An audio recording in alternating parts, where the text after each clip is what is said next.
हमेशा प्रश्न कर देता है और आज 88,000 महात्माओं ने परीक्षित जी प्रश्न कर दिए।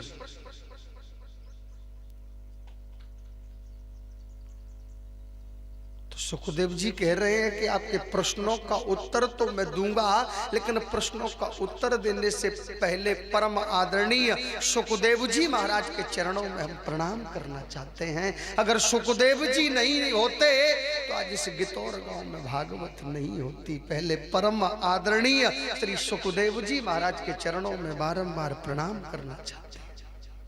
ये सुखदेव कौन है? उन्होंने प्रश्न किया। 88,000 महात्मा कहने लगे कि सुखदेव जी के बारे में बताएं। बोले सुखदेव जी के बारे में तो बताऊंगा, लेकिन उससे पहले एक बार नारद जी ने अपने मन में संकल्प कर लिया। बोले हमने लक्ष्मी नारायण में झगड़ा करवाया, हमने भोले बाबा और मैया ब्रह्मा और ब्रह्मा जी की पत्नी में झगड़ा करवाया, लेकिन कैलाश पर्वत पर रहते हैं कौन? भोले बाबा। भोले बाबा में झगड़ा नहीं हुआ है, उनके घर में प्रेम है। नारद जिस घर में पति पत्नी में गहरा प्रेम हो ना परीक्षित जी, जो एक थाली में भोजन करें, वैसे घर में कहीं नारद जी आ गए तो समझ लेना झगड़ा प्रारंभ हो गया। और जिस घर में पति पत्नी में खूब लड़ाई होती हो, उस घर में नारद जी आ जाए तो समझ लेना शाम को क्या बात है प्यारे, सुंदर सा भोजन मिलेगा और पत्नी पति के चरणों में प्रणाम करेगी। नारद एक और स्वभाव है नारद जी का। नारद जी का एक और स्वभाव है। बोले कौन सा? बोले नारद जी जिसे दर्शन दे दें, परमात्मा उसे दर्शन देने अवश्य पधारेंगे। नारद जिनकी बात कभी रद्द नहीं पड़ती, जिनकी बात कभी खाली नहीं पड़ती, ऐसे परम आदरणीय सम्माननीय हम नारद जी महाराज।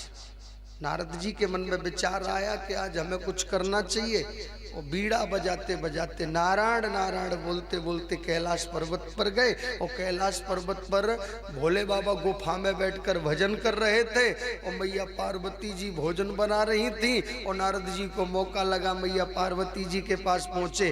अहम नयामि शरणम प्रवेति। मैया के चरणों में प्रणाम किया। मैया ने नारद जी का सम्मान किया। अतिथि देवो भव, आइए बैठिए।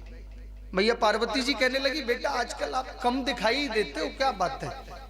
नारद जी ने कह दिया मैया मैंने घूमना फिरना बंद कर दिया। बोले क्यों? सुर नर मुनि सबकी यह रीति, सुर नर मुनि सबकी यह रीति, स्वार्थ लागी करे सब प्रीति। आजकल सच्चा प्रेम कोई करता नहीं है, बनावटी प्रेम करते हैं सब, इसलिए हम चक्कर में नहीं पड़ रहे मैया। हमने आना जाना बंद कर दिया। और तो क्या बताए, पति पत्नी में सच्चा प्रेम नहीं, राधे राधे, बहन भाई में सच्चा प्रेम नहीं, भाई भाई में प्रेम नहीं। इतने में मैया पार्वती जी कहने लगी दुनिया की ठेकेदारी नहीं ली है हमने, लेकिन हम दोनों पति पत्नी में बड़ा गहरा प्रेम है। ओहो क्या बात है। नारद जी कहने लगे चलो अच्छी बात है, आपका प्रेम अजर और अमर रहे। सुनो, गुरु मंत्र किसी को बताया नहीं जाता। जो गुरुजी अपने शिष्य को जो मंत्र देते हैं वो मंत्र किसी को बताया नहीं जाता, लेकिन मेरे पति देव ने तो वह मंत्र भी मुझे बता दिया। नारद जी कहने लगे बहुत प्रेम है गहरा। बोले हाँ, मेरे पति जो रोजाना भजन करते हैं ना, जो भजन में दर्शन होता है वो शाम को मुझे अवश्य बताते हैं। नारद जी कहने लगे आपके प्रेम अजर और अमर बना रहे। अंत में नारद जी ने कहा कि गले में जो मुंडों की माला पहनी है ना, उसके बारे में कभी बताया? मैया पार्वती जी कहने लगी देखो बाबा झूठ बोलना तो आता नहीं है, लेकिन मुंडों के माला के बारे में कभी नहीं बताया। देखते देखते नारद जी कहने लगे क्या खाक प्रेम करते हैं? जिस माला को 24 घंटे गले में पहनकर घूमते हैं उस माला के बारे में आज तक नहीं बताया। काहे का प्रेम है?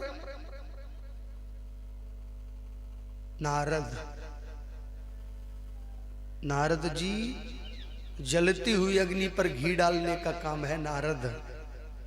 कटे हुए पर नमक डालना। अब तो हम 1 मिनट भी आपके घर नहीं रुकेंगे। बोले क्यों?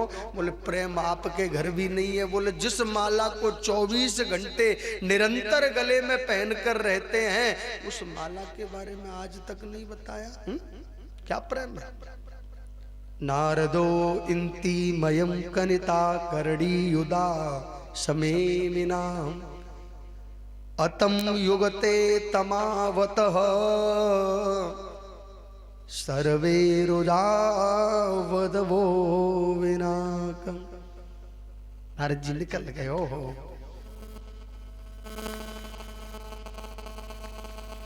देखते देखते मैया ने मलिन वस्त्र धारण कर लिए। देखते देखते मैया ने मलिन वस्त्र, जो नए वस्त्र पहने थे ना, उन वस्त्रों को उतार कर रख दिया, और मलिन कपड़े पहले, आभूषण पहने थे उन्हें उतार कर रख दिया, और कोप भवन में चली गई। पहले के जमाने में परीक्षित जी जब मकान बनवाते थे ना, तो एक कमरा अलग से बनवाते थे, उस कमरे पर डाल दिया जाता था कोप भवन। माताएं बहन जब अपने पतियों से रूठती थी ना, तो उस कमरे में चली जाती थी। पति को पता लग जाता था कि आज मेरी अर्धांगिनी जी रूठ गई हैं, और मैया कोप भवन में गई। लेकिन ध्यान देना कथा की, जिसका युवा लगा फेंक दो ऐसे, तो विचार करिए प्यार। सुखदेव जी महाराज कहते हैं राजन परीक्षित, जैसे उन्होंने ये कार्य किया, नारद जी आगे बढ़े, भोले बाबा मिल गए। बोले बाबा जी प्रणाम, घर चले जाओ, मैया बुला रही है। भोले बाबा कहने लगे आप जैसे संत का जब चरण हमारी कुटिया पर पड़ गया है तो निश्चित ही विलंब आ रहा होगा प्यारे। इतना कह करके भोले बाबा अंदर गए। सुन रही हो, लेकिन सुनने वाली तो रूठ गई। अरे किधर हो? भोले बाबा की इतना बड़ा महल बना है, गुफा, जिनमें एक गुफा के अंदर दूसरी गुफा, दूसरी गुफा के अंदर तीसरी गुफा। भोले बाबा बोले सुन रही हो? कोई जवाब नहीं मिल रहा। वैसे पत्नी जिय बिन देह नदिय बिन वारी, जिय बिन देह नदिय बिन वारी,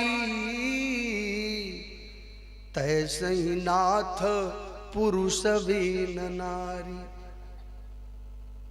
जी, इस शरीर के अंदर से आत्मा निकल जाए तो शरीर किसी मतलब का है। जी बिन देह नदी बिन बारी, पानी के बिना खेती हो सकती है, और ऐसे ही पति के बिना पत्नी का सम्मान नहीं है। पति है तो सम्मान है, इज्जत है, शोहरत है, समाज में पहचान है, और पति नहीं तो कुछ भी नहीं है प्यारे। धन्य है प्रभु की लीला।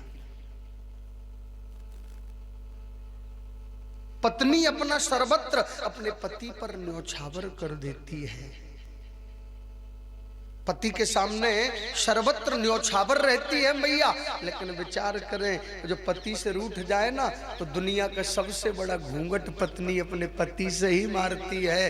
3 हाथ का घूंघट मार लेती है। बोले ना ही तो मुंह दिखाऊंगी न देखूंगी प्यारे। और आज मैया रूठ गई। भोले बाबा बोले तकलीफ क्या है?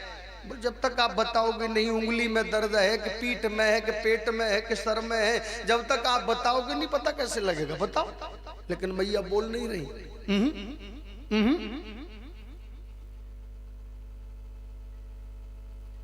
मैया कहने लगी आप कपटी हो। भोले बाबा बोले प्रेम कर करके जो इतना प्रेम किया, कितना प्रेम हमने संसार में किसी से नहीं किया, आपसे अधिक प्रेम करते। मैया बोली आप कपटी हो। भोले बाबा बोले गुरु मंत्र बताया, रोजाना का दर्शन बताया। पार्वती जी कहने लगी आप कपटी हो। बोले बताओ क्यों? बोले आप गले में जो मुंडों की माला पहनते हो उसके बारे में कभी बताया? भोले बाबा बोले अगर इसके बारे में सुन लोगी तो ये तो अधिक और प्रेम करने लगोगी। बोले क्यों? बोले जिस जिस युग में आप अपने शरीर को त्यागती हो, जिस जिस युग में आप अपनी देह का त्याग करती हो, आपके मुंड को माला बनाकर पहन लेता हूं मैं। भोले बाबा ने सोचा मैया प्रसन्न होंगी। मैया